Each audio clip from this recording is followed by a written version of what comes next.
অনেক বেলা হলো রে, বড্ড খিদে পেয়েছে বিজন। তা তোর ছেলেকে তো দেখছি না। হ্যাঁ বাবু, এই তো খেতে দেব আপনাকে। তার কি আর ঠিক আছে?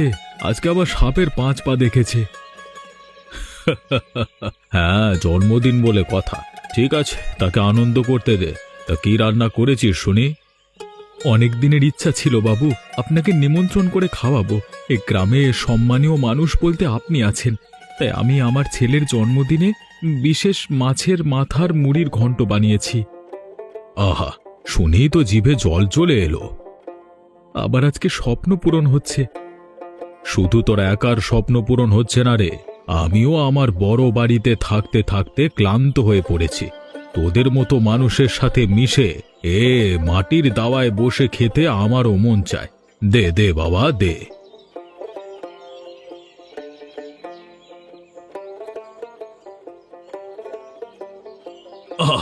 গলায় কি যেন একটা আটকে গেছে রে। উফ, গলাটা আমার জ্বলছে। ও বাবা, ওর বাবা। কি হয়েছে বাবু? কি হয়েছে বাবু? বলুন, আমাকে বলুন।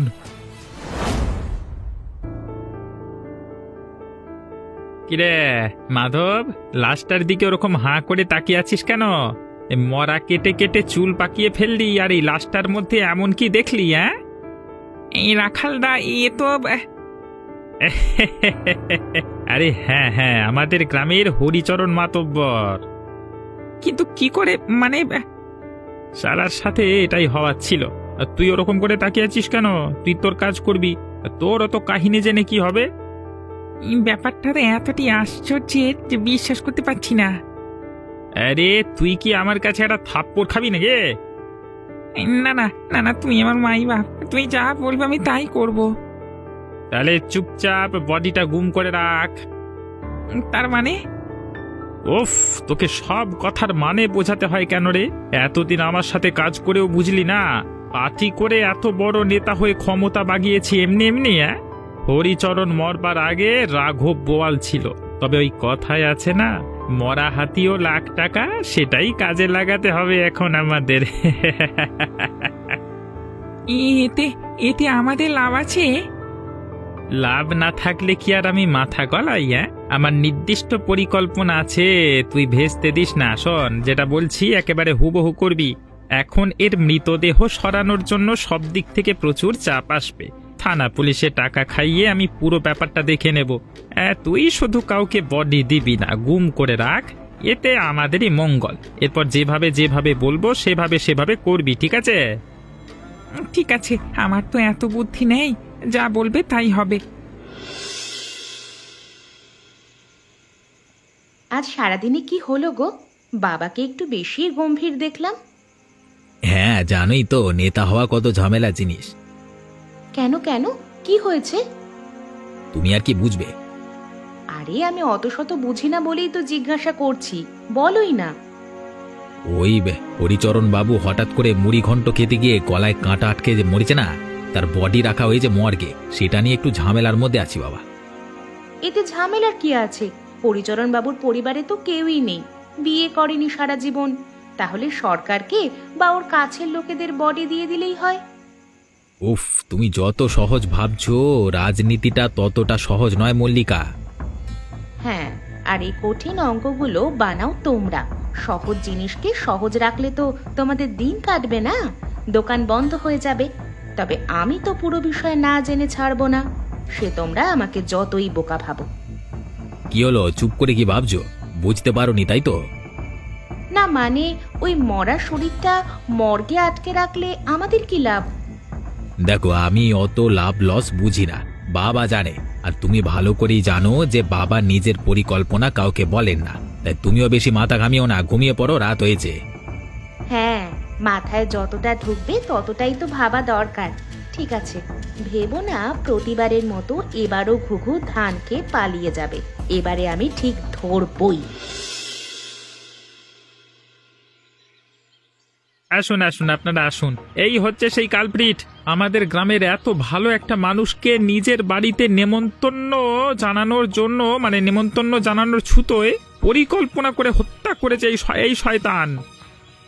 এসব কি হচ্ছে? আমি তো কিছুই বুঝতে পারছি না। বুঝতে পারছিস না তো, এবার বুঝতে পারবি। এই চল চল, গারুদে ঢুকিয়ে দুটো ডান্ডা দিলি সব বুঝে যাবি, চল। আমি কিছু করিনি, আপনারা ভুল করছেন। ভুল করিসনি? আরে রাখাল বর্মন কোনোদিন ভুল করেছে নাকি? না না, আমি কখনো এ কথা বলতে পারি না। আপনি আমাদের এলাকার এত বড় মানুষ। থাক থাক, আর তেল দিতে হবে না। তুই বল, তুই হরিচরণ বাবুকে বাড়িতে নেমন্তন্ন করিসনি? হ্যাঁ করেছিলাম, কিন্তু মানে আমার ছেলের জন্মদিন ছিল তাই। ছেলের জন্মদিন তাই গ্রামের আর কাউকে নেমন্তন্ন করলি না, আমাকেও নেমন্তন্ন করলি না, শুধু ওনাকে একাকে নেমন্তন্ন করলি। হ্যাঁ, আর তাছাড়া কি খাবার খেতে দিয়েছিলিস যে বাবু একেবারে মরে গেল? আমি তো শুধু মুড়ি ঘন্ট দিয়ে ভাত দিয়েছিলাম, তারপর কোথা দিয়ে যে কি হয়ে গেল। বাবুর গলায় হঠাৎ করে মনে হলো কাঁটা আটকে গেছে, দম বন্ধ হয়ে কেমন করতে করতে পড়ে গেল মাটিতে, কিছুই বুঝতে পারলাম না। এখন আর এত সতী সাজতে হবে না, তুই সবার কাছে ধার করে বেড়াস। ভালো মানুষ হরিচরণ বাবুর থেকেও তাই করেছিলিস। এখন যখন টাকা শোধ করবার সময় এসেছে তখন বুদ্ধি করে সরিয়ে দিলি লোকটাকে। হ্যাঁ কি স্যারেরা, খুনের কারণটা বুঝতে পারছেন তো?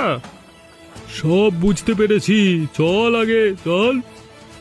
বাবু, আমার ছোট ছেলে আছে, সে খেলতে গেছে, ঘরে ফিরে যখন দেখবে তার বাবা নেই অথবা জানতে পারবে সবকিছু, তখন সে আর বাঁচবে না। বাবু, আপনাদের ভুল হচ্ছে বাবু, ভরসা করুন, আমার কথা বিশ্বাস করুন বাবু।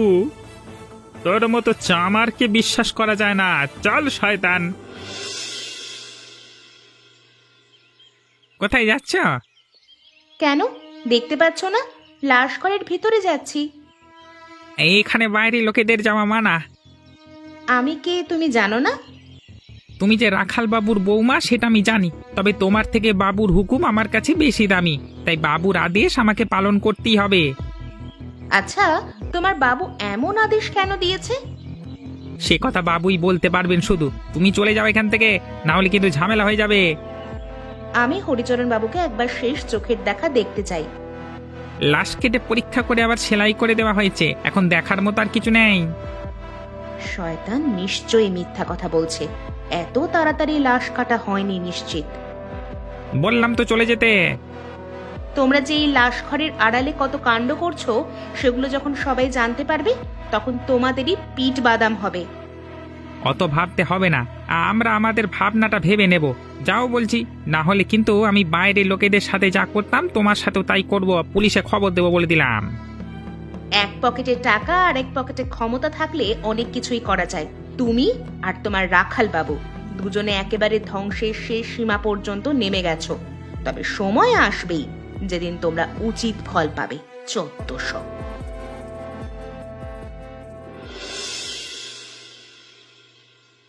যে কাজের দায়িত্বটা দিয়েছিলাম করেছিস? ক্ষমা করবেন বাবু, করতে পারিনি। করতে পারিসনি মানেটা কি? হ্যাঁ, আমি তো বুঝতে পারছি না, তোর মাথা খারাপ হয়ে গেছে নাকি? তোকে আমি অত করে বোঝালাম সেদিন গোপন কথাটা। হ্যাঁ, আজকে করতে যাচ্ছি দুপুরে হঠাৎ মল্লিকা দিদিমণি এসে সব গন্ডগোল করে দিল। তার মানে বৌমা এখানে এসেছিল? হ্যাঁ, এসে নানান বিষয় জিজ্ঞেস করছিল। আর তুই কি বলেছিস? প্রথমে তো এসে ভেতরে ঢোকবার চেষ্টা করছিল, আমি বাধা দিয়েছিলাম, তারপর আমাকে গরম দিচ্ছিল। আমি পরিষ্কার বলে দিয়েছি যে যেই আসুক বাবুর হুকুম ছাড়া আমি কাউকে ঢুকতে দিতে পারবো না। সব বিষয়ে ওর নাক গলানোটা বেড়ে যাচ্ছে। আমাদের বাড়ির বউরা আপনাদের বাড়ির মতো নয় যে পুরুষদের সিদ্ধান্তের বিষয়ে মাথা গলাবে। শিক্ষিত মেয়েকে ঘরের বৌমা করে আনবার এটাই জ্বালা। আমি দেখাচ্ছি মজা, ওর গোয়েন্দাগিরি আমি বার করব। শোন শোন, তুই তোর কাজ কর, আর কেউ তোকে বিরক্ত করবে না, কিন্তু এর পর যদি কাজ না হয় তাহলে কিন্তু তোর কপালে ভয়ানক দুঃখ আছে। ঠিক আছে বাবু, আমি কাজে হাত লাগাচ্ছি। কথাটা যেন মনে থাকে, যা করবার আজকে রাতেই করবি, কালকে সকালে আমি এসে দেখতে চাই যে কাজ হয়ে গেছে।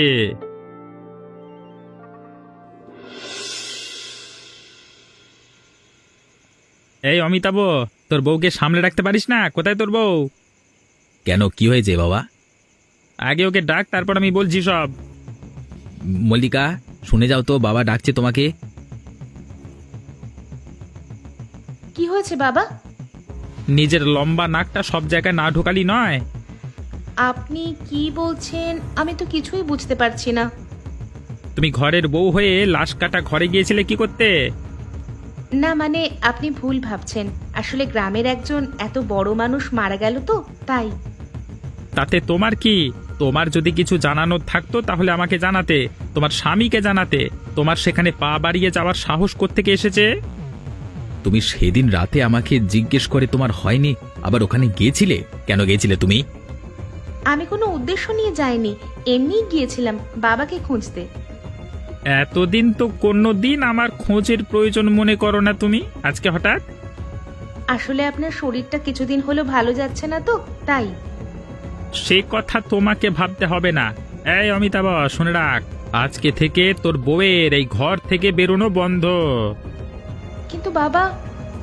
কোনো কিন্তু নয়। এ বাড়ির বাইরে যদি তোমাকে পা দিতে দেখেছি তাহলে আমার একদিন কি তোমার একদিন। যদি আমাকে না জানিয়ে বাড়ির বাইরে পা রেখেছো একটাও, তাহলে আমি তোমাকে সারা জীবনের জন্য এখান থেকে তাড়াবো, কথাটা মনে রেখো। তার মানে মাধবের সাথে পুরো পরিকল্পনাটাই হয়ে গেছে। নিশ্চয়ই যা হওয়ার আজ রাতেই হবে। এদিকে আমাকে ঘরের মধ্যে বন্দি করলো, কতক্ষণ বন্দি করে রাখবে তোমরা? আজ যে করেই হোক আমাকে জানতেই হবে সবকিছু। তোমরা আদেশ দিয়ে ঘুমিয়ে তো পড়লে, কিন্তু আমি যে এত সহজে হেরে যাওয়ার মেয়ে নই।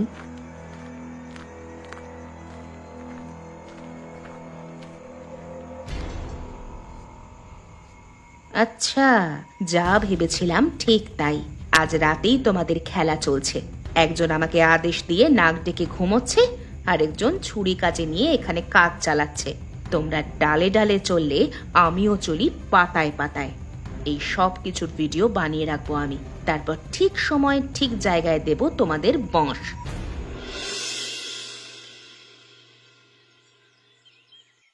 কি বড় সাহেব, শুধু পুলিশের উঁচু চেয়ারে বসে থাকতেই হবে? কাজটাও তো কিছু করতে হবে উঁচুদের, তাই না? আপনাদের দয়ায় সেই চেষ্টা করছি আর কি। শোনো রবীন্দ্র, এখন আর কোনো অজুহাত দিলে চলবে না। এই হরিচরণ বাবুর মৃত্যুর অনেক দিন হয়ে গেছে, এখনো পর্যন্ত শয়তানটার কোনো শাস্তি হলো না কেন? বেটা কিছুতেই মানছে না, যত জেরা করছি ততই বলছে সে করেনি। এমনকি তার সাথে কথা বলে এটাও মনে হয়েছে যে তার কাছে যথেষ্ট যুক্তি আছে। ওরকম ঠান্ডা মাথার খুনিদের কাছে অনেক রকমের যুক্তি থাকে, তোমাকে সেসব কানে নিলে চলবে না। মানে একটু হ্যাঁ, বুঝতে পেরেছি, তোমার নোট চাই তাই তো? বুঝতেই তো পারছেন এখন শীতকাল, পকেট গরম না হলে কোনো কাজ ঠিক করে মনতে চায় না, মন থেকে করতে চায় না। এতে যা আছে তুমি সারা জীবনে এত রোজগার করতে পারবে না এই পুলিশের চাকরি করে। সবই আপনাদের দয়া। এবার যাও যাও, বিজন বেটাকে পিটিয়ে ওর বাপের নামটি ভুলিয়ে দাও দেখি, দেখবে বাপ বাপ করে স্বীকার করবে সবকিছু। হ্যাঁ, আপনি সে বিষয়ে কোনো চিন্তা করবেন না। আর শুধু তাই নয়, যদি ওই শয়তানকে দিয়ে সবকিছু স্বীকার করিয়ে ওকে শাস্তি দিতে পারো, তাহলে আমি সরকারকে বলে তোমাকে আরো উঁচু পোস্টে পদোন্নতি করাবো। আর শুধু তাই নয়, গ্রামের একজন সম্ভ্রান্ত মানুষকে খুন করবার অপরাধীকে শাস্তি দেওয়ার মূল্য হিসেবে তোমার গ্রামে সবার সামনে সংবর্ধনা সম্মান দেওয়া হবে। তাহলে ধরে নিন বাবু, আজকে রাতেই সবকিছু স্বীকার করবে শয়তান। এবার ওর খেলা শেষ। ঠিক আছে, আমি গেলাম, আমার কাছে যেন খবর পৌঁছে যায়।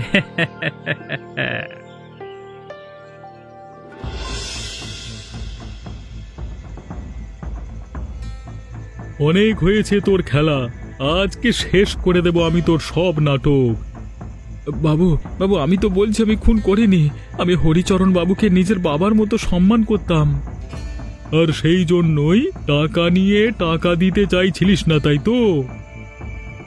আমি টাকা নিয়েছিলাম, কিন্তু আমার এমনিতেই নুন আনতে পান্তা ফুরায়, তাই বাবুকে বলতে বাবু আমাকে সময় দিয়েছিলেন। তোর কথাই তো বিশ্বাস করছি না। যার নুন আনতে পান্তা ফুরায় সে বাড়িতে মুড়ি ঘন্ট রান্না করে কি করে? ছেলের জন্মদিন পালন করবার বিলাসিতা আসে কি করে? আমি তো কাউকে নিমন্ত্রণ করিনি, শুধু বাবুকে একদিন খাওয়ানোর ইচ্ছে ছিল। বাবু আমাদের অনেক সাহায্য করেছিলেন। সেটাই তো আসল কথা। গ্রামে আরো সম্মানীয় মানুষ থাকলে তুই শুধুমাত্র এই লোকটিকে কেন নিমন্ত্রণ করলি? বল শয়তান, তোর মিথ্যে কথার আজ গোষ্ঠীর পিণ্ডি চটকাবো, বল। ছেড়ে দিন বাবু, মারবেন না, লাগছে ওর বাবু, আমি কিছু করিনি বাবু, নির্দোষ, ছেড়ে দিন, ছেড়ে দিন, ছেড়ে দিন। স্বীকার করে নে বলছি নিজের অপরাধ, বেঁচে যাবি, শাস্তি কম হবে, না হলে মারও খাবি, ফাঁসিও যায়। বল বল বল। বাবু বাবু আমি দোষ করিনি বাবু, লাগছে, মারবেন না বাবু। যতক্ষণ না তুই স্বীকার করবি ততক্ষণ এরকমই ধোলাই চলবে তোর। বল শালা, বল বল বল, তুই খুন করেছিস, বল আগে বল। খুন করিনি বাবু, যে দোষ করিনি সে দোষ আপনি আমাকে মেরে ফেললেও স্বীকার করবো না বাবু, স্বীকার করবো না। শালা তোকে মারতে মারতে হাঁপিয়ে গেলাম রে। দাঁড়া দাঁড়া, আবার আসছি, দাঁড়া একটু চা খেয়ে আসি। আচ্ছা তুমি কেন এরকম করো বলো তো? দেখলে তো বাবা কেমন রাগ করে তোমার বাড়ি থেকে বেরোনো বন্ধ করে দিল। তোমাকে কেউ কিছু বললে আমার কষ্ট হয়, কিন্তু তুমি এমন কাজ করো যে আমি কিছু করতেও পারি না। তুমি কিছু করার মতো মানুষ হলে তবে তো করবে। কি হলো কিছু বলো। আচ্ছা, শহরের মিউজিয়ামের কিছুদিন আগে একটা হিরে চুরি হয়েছিল, খবরটা তো আমরা সবাই শুনেছিলাম। হিরেটার কি হলো জানো? হ্যাঁ শুনে তো ছিলাম, বড় বড় রাজনৈতিক নেতাদের নাম তার মধ্যে জড়িয়ে আছে, কিন্তু হঠাৎ তুমি সেটা নিয়ে পড়লে কেন আবার? মনে হচ্ছিল তাই জিজ্ঞাসা করলাম। আচ্ছা, ওটা কি বাবার কাছে কোনো রকমে থাকা সম্ভব? কি বলছো কি তুমি? দিন দিন কি তোমার মাথা খারাপ হয়ে যাচ্ছে? বাবার কাছে কি করে থাকবে? আর তুমি বাবাকে এরকম ভাবলে কি করে? না ঠিক আছে, তুমি বুঝবে না, আর এমনি জিজ্ঞেস করছিলাম, কারণ বাবাও তো বেশ বড় নেতা, তাই। বাবা কোনো দিন কোনো খারাপ কাজ করেনি, আর কোনো খারাপ কাজে থাকবেও না। তোমার মতো ভালো তো সবাই নাও হতে পারে। তুমি বাবাকে এরকম কেন ভাবো আমি বুঝতে পারি না। সব যদি তুমিই বুঝতে, তাহলে তো আমাকে আর এত কষ্ট করতে হতো না। তবে যে করেই হোক ন্যায় বিচার আমি আনবই। এই সমস্ত ঘটনার পিছনে যে বড় চক্রান্তটা আছে সেটার পর্দা আমাকে ফাঁস করতেই হবে, আর সেটার মুখোমুখি দাঁড়িয়ে আছি আমি। এসব ভুলভাল ভাবনা তুমি ছাড়ো, চলো ঘুমিয়ে পড়ি, অনেক রাত হয়েছে। না হলে এসব ভাবতে ভাবতে তুমি পাগল হয়ে যাবে। যত সব নাটক। কি রতীন্দ্র বাবু, আজকাল বড্ড ব্যস্ত মনে হচ্ছে। আরে ম্যাডাম, আসুন আসুন আসুন, তা একটু ব্যস্ত থাকতে হচ্ছে আপনার শ্বশুর মশাইয়ের জন্য। হ্যাঁ, বড় কাজের দায়িত্ব দিয়েছেন নিশ্চয়ই। খুব বড় কাজ, গ্রামে এত বড় একজন মানুষ খুন হয়ে গেলেন। আর আপনারা দুজনে মিলে হাত ধুয়ে পড়লেন একজন নিরপরাধ গরিব অসহায় মানুষকে ফাঁসানোর জন্য, তাই তো? কি বলতে চাইছেন কি আপনি? দেখুন ম্যাডাম, আপনি একজন সম্মানীয় মানুষের বাড়ির বউ, তাই আমি কিছু বলছি না, তার মানে এটা নয় যে আপনি আমাকে থানায় এসে অপমান করতে পারেন। আর আপনি হয়তো জানেন না যে আমি প্রমাণ ছাড়া কোনো কথা বলি না। আমি এক্ষুনি আপনার শ্বশুর মশাইকে ডাকাচ্ছি। আপনার ব্যবস্থা করতেই হবে। আপনারা পুলিশ হয়ে যা করতে পারেননি, আমি একজন সাধারণ গৃহবধূ হয়ে তাই করে ফেলেছি। এই খুনের তদন্তের সমাধান করে ফেলেছি আমি। তার মানে? শুধু আমার শ্বশুর নন, আর যাকে ইচ্ছা আপনি ডাকতে পারেন, কিন্তু আমার হাতে যে প্রমাণ আছে সেই প্রমাণ যদি আমি শহরের হেড অফিসে পাঠাই না, তাহলে শুধু আপনার চাকরি যাবে না, বরং বিজনের বদলে জেল খাটতে হবে আপনাকে। কি বলছেন কি? আমি জানি মোটা টাকা ঘুষ খেয়েছেন আপনি। ভালোই ভালোই টাকা ফেরত দিয়ে নিজে ভালো হয়ে যান, না হলে সব কেসগুলোই একসাথে ফাঁসাবো আপনাকে। আমাকে ক্ষমা করে দিন, টাকার লোভে আমি ভুলে গিয়েছিলাম আমার কর্তব্য। এক্ষুনি আমি যাচ্ছি। তোরা চলো সবাই লাশ ঘরে, আজকে সব পরিষ্কার হয়ে যাবে, চলো। আরে রথীন্দ্র, তুমি হঠাৎ এখানে, কি ব্যাপার? কোনো খুশির খবর থাকলে আমাকে জানিয়ে দিতে, তুমি কেন আসতে গেলে? কেন, এসে কি আপনার কাজে বাধা দিয়ে দিলাম? তার মানে? এই তোমরা ধরো শালাকে। এ ছোট লোকগিরিটা কি করা দরকার? হ্যাঁ, তুমি ভুলে যেও না রথীন্দ্র যে আমি তোমাকে মোটা টাকা দিয়েছিলাম। সেই টাকা আমি সঠিক সময়ে আপনার বাড়িতে পৌঁছে দিয়েছি, আপনার বৌমার হাত দিয়ে। তোমার এখানে আসবার সাহস কি করে হয়? তোর এত বড় সাহস! আমি হাত জোর করছি, আমি এসবের কিচ্ছু জানি না। আমাকে হুমকি দিয়ে রাখাল বাবু এমনটা করিয়েছেন। এবার সত্যি কথা বল শয়তান, খুনটা কিভাবে হলো? বল শয়তান, বল। বাবা রে, ওরে বাবা, ও লাগছে ওরে বাবা। গলায় কাঁটা আটকে কেউ কোনোদিন এরকম ভাবে মরতে পারে না। আমি বেরো না, মেরুন, আমি বলছি আমি জানতাম ওই হরিচরণকে নেমন্তন্ন করেছে বিজন, তাই ও মাছ কিনবে, তাই আগে থেকে ওটাতে বিষ মিশিয়ে রেখেছিলাম বাজারে মাছও লাগে বলে। আর তারপর সেই মাছ খেয়ে হরিচরণ বাবু মারা গেল, আর তুমি সবাইকে রটিয়ে দিলে যে বিজন ওর ছেলের জন্মদিনে মাছের মাথার মুড়িঘণ্ট খাওয়ানোর নাম করে হত্যা করেছে বাবুকে। হ্যাঁ শয়তান, চল চল, তোর একদিন কি আমার একদিন, তোকে ফাঁসি কাঠে না ঝুলিয়ে আমি ছাড়বো না, চল। বাবা, তুমি এরকমটা করবে আমি কোনোদিন ভাবতেও পারিনি। আমি বোকা হতে পারি, তবে তোমার মতো শয়তান নই। আমাদের সব সম্মান তুমি শেষ করে দিলে। মল্লিকার, তুমি আমার বোনের মতো আমাকে বাঁচালে। সারা জীবন আমি তোমার প্রতি কৃতজ্ঞ থাকবো গো।